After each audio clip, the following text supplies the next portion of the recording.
David কি সত্যিই ইস্টবেঙ্গলে? এর আগেও ডেভিডকে নিয়ে নানান জল্পনা সৃষ্টি হয়েছে। জানুয়ারির ট্রান্সফার উইন্ডোতেই ডেভিড চলে যাচ্ছে ইস্টবেঙ্গলে, এমন জল্পনাও কিন্তু তৈরি হয়েছিল এর আগে।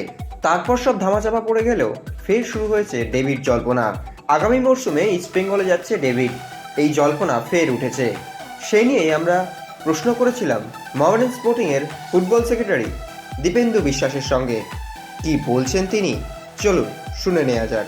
দীপুদা, আগামী মরশুমে শোনা যাচ্ছে ডেভিড নাকি ইস্ট বেঙ্গলে, এরকম কোনো খবর আছে? আমার মনে হয় ভুল খবর। একটা খেলোয়াড়, দেখো আমরা এখন আই লিগের একটা ভালো জায়গায় আছি, সেখানে কনসেন্ট্রেশন যাতে লুজ না হয় প্লেয়ারদের, আমরা সব রকম চেষ্টা করছি। সেখানে এই খবরগুলো কিছুটা আমাদের খারাপ লাগে যে একটা টিম আইএসএল এ ওঠার দিকে, এত বছরের ইতিহাস, আমরা এত কষ্ট করে টিমটা এত ভালো জায়গায়, সেই জায়গায় কনসেন্ট্রেশন লুজ হলে কি টিমের মনোসংযোগ লুজ হলে এখান থেকে আমরা পিছিয়ে যেতেই পারি। সেই জায়গাটা না আসুক, আমি অনুরোধ করব।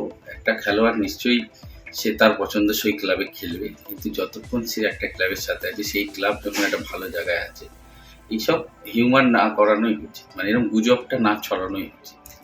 আপনি তো ফুটবল সেক্রেটারি, কোনো রকম কিছু খবর টবর পেয়েছেন বা কোনো রকম কাগজপত্র বা কিছু? না, আমি ইয়ার্কি মেরে ডেভিডকে জিজ্ঞেস করলাম, হাসছি, এটা এখনো ব্যাপার না।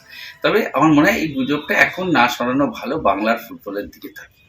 বাংলার মোহনবাগান আইএসএল জিতেছে গত বছর, ডুরান্ড জিতেছে, ইস্ট বেঙ্গল সুপার কাপ জিতেছে। তাহলে আমরা যদি আই লিগটা জিতি, তাহলে বাংলাতেই সব ট্রফি থাকবে।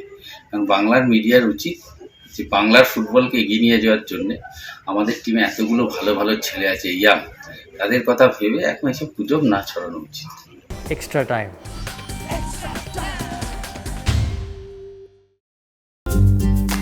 লেটেস্ট নিউজ আর এক্সক্লুসিভ ভিডিওর সঙ্গে আপডেট থাকতে এখনই সাবস্ক্রাইব করুন আমাদের ইউটিউব চ্যানেল। বেল আইকনে ক্লিক করতে ভুলবেন না যেন।